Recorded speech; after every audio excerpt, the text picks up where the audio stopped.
அன்னை ஆயிஷா ரலியல்லாஹு அன்ஹா அவர்களிடம் சில தாபிஈன்கள் வருகிறார்கள். வந்து கேட்கிறார்கள், அன்னையே, நபிகள் நாயகம் ஸல்லல்லாஹு அலைஹி வஸல்லம் அவர்களுடைய வாழ்க்கையில் உங்களால் மறக்க முடியாத ஏதாவது நிகழ்வுகள் உள்ளதா என்று கேட்கிறார். இந்த கேள்வியை கேட்டவுடன் ஆயிஷா ரலியல்லாஹு அன்ஹா அவர்களுக்கு அழுகை வந்துவிட்டது. தன்னை சுதாகரித்துக் கொண்டு சொன்னார்கள், ஒரு நாள் அல்லாஹ்வுடைய தூதர் ஸல்லல்லாஹு அலைஹி வஸல்லம் அவர்கள் திடீரென படுக்கையிலிருந்து எழுந்து உட்கார்ந்தார்கள். நானும் அவர்களோடு எழுந்தேன். என்ன என்று கேட்டேன். ஆயிஷாவே, தொழப் போகிறேன் என்று சொன்னார்கள். என்னை விடு என்று.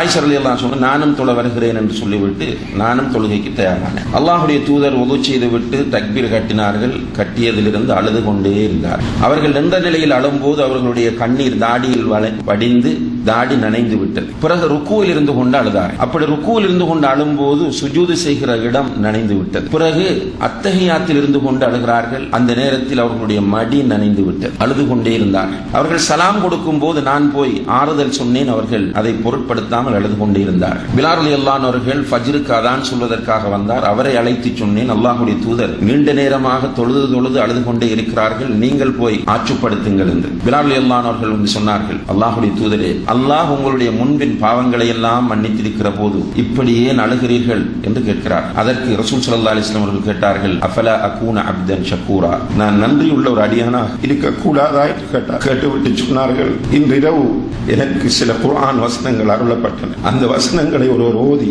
அதை பற்றி சிந்திக்கவில்லை என்றால், அந்த வசனங்களை ஓதி சிந்திக்கவில்லை என்றால் அவருக்கு அழிவுதான், அவருக்கு கேடுதான் என்று ரசூல் ஸல்லல்லாஹு அலைஹி வஸல்லம் அவர்கள் சொன்னார்கள். சொல்லிவிட்டு சூரத்து ஆல இம்ரான் 3வது அத்தியாயத்தின் 189, 190, 191 வசனங்களை அல்லாஹ்வுடைய தூதர் ஸல்லல்லாஹு அலைஹி வஸல்லம் அவர்கள் ஓதி காண்பிக்கிறார்கள். அதிலே 191வது வசனத்தில் அல்லாஹ் தஆலா சொல்கிறான், இன்ன ஃபீ ஹல்கிஸ் ஸமாவாதி வல் அர்த். 191வது வசனத்தில் சொல்கிறான், அல்லாஹ்வுடைய அந்த வல்லமையை புரிந்து கொண்ட மக்கள் நின்ற நிலையிலும் உட்கார்ந்திருக்கும் போதும் அவர்கள் படுக்கும் போதும் அல்லாஹ்வை நினைவு கூறுவார்கள். புத்தியுள்ள மக்கள் நிற்கும் போதும் உட்காரும் போதும் படுக்கும் போதும் அல்லாஹ் திக்ர் செய்வார்.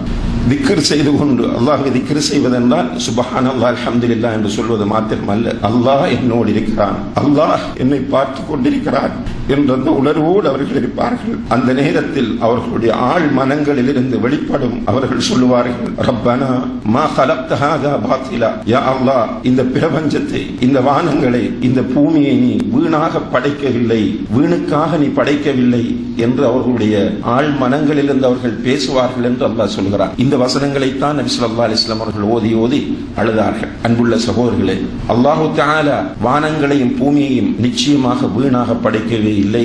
இதில் நாம் தெளிவாக இருக்க வேண்டும். அதே நேரத்தில் அல்லாஹ் தஆலா சூரத்துல் பக்ரா 29வது வசனத்தில் சொல்கிறான், ஹுவல்லதி ஹலக லக்கும் மா ஃபில் அர்தி ஜமீஆ, இந்த பூமியில் உள்ள அனைத்தையும் அவன் உங்களுக்காக படைத்திருக்கிறான். மனிதர்களை பார்த்து சொல்லுகிறான், நம்மை பார்த்து அல்லாஹ் சொல்லுகிறான், இந்த பூமியில் உள்ள அனைத்தையும் அவன் உங்களுக்காகவே படைத்திருக்கிறான். அல்லாஹ் தஆலா நம் மீது எவ்வளவு பெரிய கருணை கொண்டிருக்கிறார். இந்த பூமியில் உள்ள அனைத்தையும் அல்லாஹ் நமக்காக படைத்திருக்கிறார். அப்ப நமக்காக வேண்டி அல்லாஹ் தஆலா இந்த பூமியில் உள்ள அனைத்தையும் படைத்துவிட்டு சூரத்துல் முஃமினூன் 115வது வசனத்தில் நம்மை பார்த்து கேட்கிறார், அஃபஹஸிபதும் அன்னமா ஹலக்னாகும் அபஸா, உங்களை வீணாக படைத்திருக்கிறோம் என்று நீங்கள் நினைக்கிறீர்களா? இந்த பூமியில் உள்ள எல்லாவற்றையும் உங்களுக்காக நான் படைத்திருக்கிறேன், இதை நீங்கள் அனுபவியுங்கள் என்று உங்களுக்கு நான் சுதந்திரத்தை தந்திருக்கிறேன். அப்படி இருக்கும் போது உங்களை நான் வீணாக படைத்திருக்கிறேன் என்று நீங்கள் நினைத்துக் கொண்டிருக்கிறீர்களா? நீங்கள் நினைத்தபடி வாழ்கிறீர்கள், நீங்கள் நினைத்ததையெல்லாம் செய்கிறீர்கள். உங்களுடைய உணர்வு என்ன? உங்களை நான் ஒரு நோக்கத்தோடு படைக்கவில்லை, ஏதோ அர்த்தமில்லாமல் படைத்திருக்கிறேன் என்று நீங்கள் நினைத்து வாழ்ந்து கொண்டிருக்கிறீர்களா? வஅன்னகும் இலைனா லா துர்ஜஊன், என்னிடம் மீண்டும் வர மாட்டீர்கள் என்ற உணர்வோடு நீங்கள் வாழ்ந்து கொண்டிருக்கிறீர்களா என்று அல்லாஹ் தஆலா சூரத்துல் முஃமினூன் 115வது வசனத்தில் கேட்கிறார்.